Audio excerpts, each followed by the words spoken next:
kita perlu membahas hal yang kedua setelah fitrah.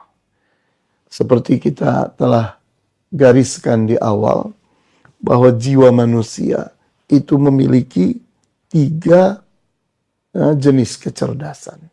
Setiap jiwa manusia. Ada kecerdasan fitrah, kemudian kecerdasan akal pikiran, dan berikutnya kecerdasan hawa nafsu. Masing-masing ada pada posisinya. Di mana posisi fitrah adalah mengembalikan orang kepada kemurniannya, kepada kejernihannya, kepada kebersihannya. yakni dia dalam keadaan baik dan benar, dalam keadaan bermanfaat hidupnya. Sehingga berpikir seperti ini orang menyebutnya dengan berpikir spiritual. Sehingga kecerdasan dari fitrah itu disebut SQ, yakni spiritual quotient. Nah, kemudian yang kedua yang ingin kita mulai bahas adalah akal pikiran. Akal pikiran inilah pemimpin dari diri manusia. Karena dialah yang memutuskan, dialah yang memerintahkan otak. Maka otaklah yang menggerakkan sekujur tubuh dengan otot dan syaraf. Sehingga manusia pun berbuat, berbicara, bersikap, dan seterusnya itu di bawah kendali akal pikiran.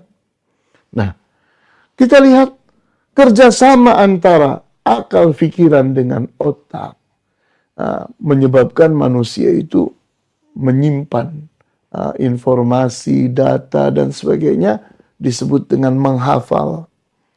Kemudian berikutnya manusia membanding-bandingkannya dengan otak analisisnya. Kemudian manusia pun berpikir yakni dengan cara menimbang-nimbang dan seterusnya. Maka pada akhirnya manusia memiliki kreativitas, memiliki kemampuan dalam menyimpulkan, memutuskan, dan seterusnya. Itu semua kemudian disebut dengan kecerdasan IQ, intelligentsia quotient. Sehingga yakni dengan IQ manusia itu berpikir rasional. Berpikir yakni dengan penuh pertimbangan. Baik itu menimbang masa lalu, menimbang akibat, menimbang yakni baik buruk, benar salah, manfaat dan bahaya, menimbang yakni mana yang lebih utama, menimbang banyak hal. Maka pertimbangan-pertimbangan itu adalah pekerjaan akal. Nah, sehingga betapa pentingnya akal itu sebagai pemimpin dari jiwa manusia. Kemudian alat kecerdasan yang ketiga adalah hawa nafsu. Kita melihat bahwa hawa nafsu itu penting sekali. Kenapa penting sekali? Karena hawa nafsu inilah yang membuat manusia betah di dunia. Kita bayangkan kalau manusia itu direnggut hawa nafsunya, maka dia akan sama dengan malaikat. Malaikat tidak punya hawa nafsu. Sehingga tidak ada cerita bahwa malaikat itu punya istri, punya anak. Ada malaikat makan dan minum, ada malaikat yakni perlu tidur, ada malaikat yakni memiliki kebutuhan-kebutuhan, kepentingan-kepentingan, ambisi-ambisi. Malaikat berani, malaikat takut, tidak diperlukan itu semua. Malaikat itu benar-benar prajurit-prajurit Allah, tentara-tentara Allah, pesuruh-pesuruh Allah yang akan menjalankan perintah Allah dengan setepat-tepatnya.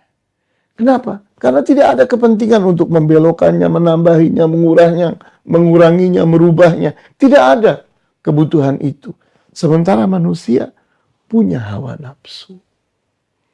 Yang dengan hawa nafsu ini, manusia memiliki keinginan-keinginan yang tidak terbatas. Memiliki harapan-harapan. Memiliki yakni cinta dan benci. Memiliki ambisi-ambisi, memiliki kepentingan-kepentingan, memiliki keberanian dan rasa takut. Semua itu bersumber kepada hawa nafsu. Sehingga dengan adanya hawa nafsu itu, manusia itu punya interaksi. Yang ini membutuhkan uang, yang ini membutuhkan tenaga, membutuhkan jasa, membutuhkan di berbagai hal, materi-materi yang dimiliki oleh pihak yang lain. Yang akibatnya manusia pun berhubungan, saling berinteraksi, bermuamalah.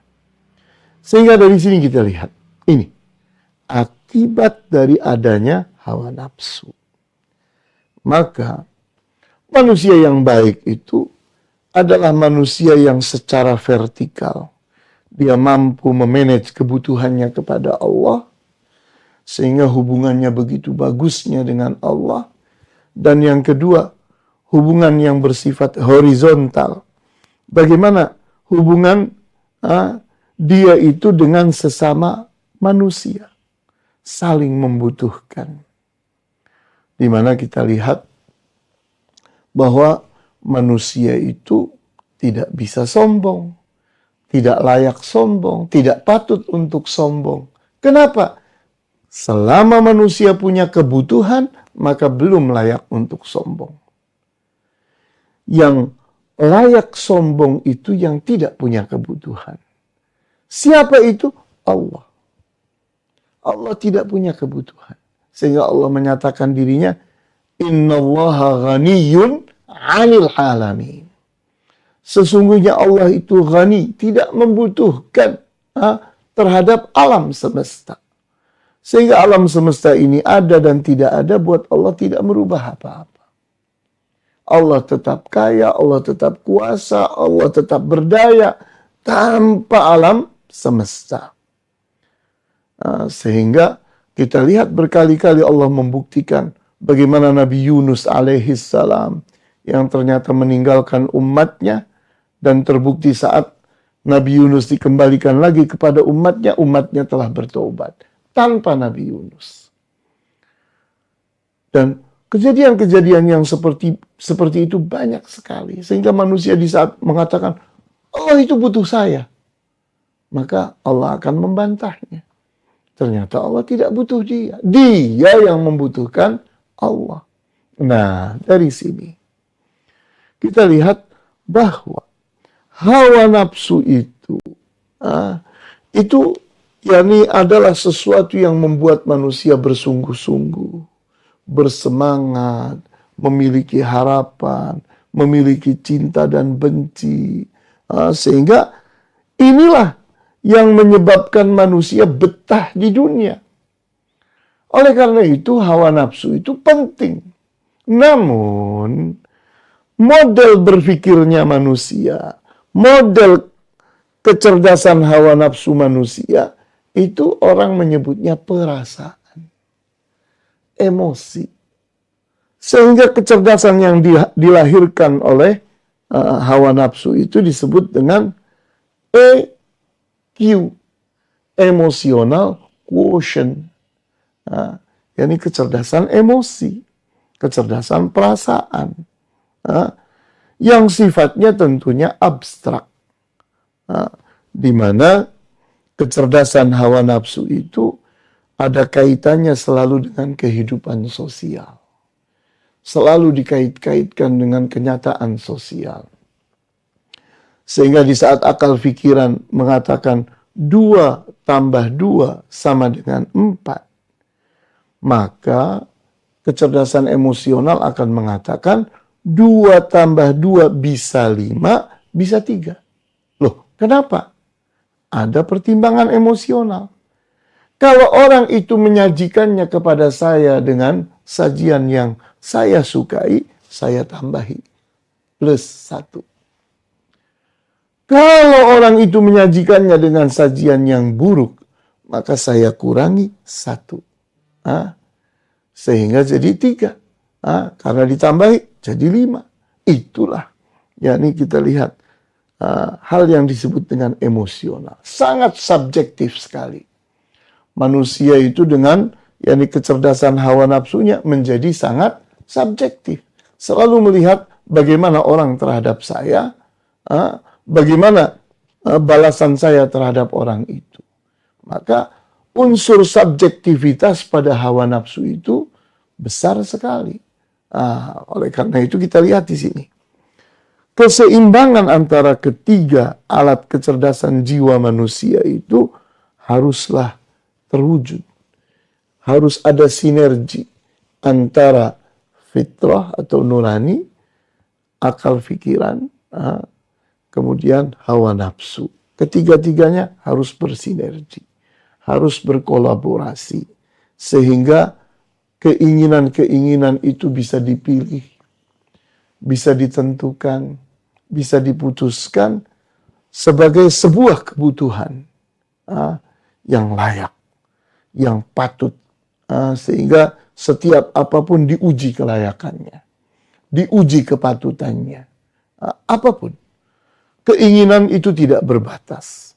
Maka pada akhirnya dia akan memutuskan, ini kebutuhan saya.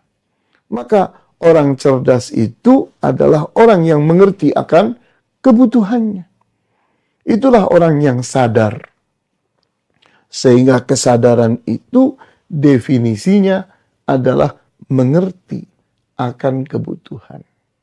Sehingga keinginan yang banyak itu dia pilih, dia pilah untuk ditentukan mana dari keinginan itu yang layak jadi kebutuhan. Nah, inilah hasil dari kerjasama tiga alat kecerdasan yang ada pada jiwa manusia. Inilah yang bisa disampaikan pada kesempatan kali ini. Wallahu ta'ala a'lamu bis-shawab, walhamdulillahi rabbil alamin, wa sallallahu ala asyrafil anbiya'i wal mursalin wa ala alihi wa ashabihi ajma'in.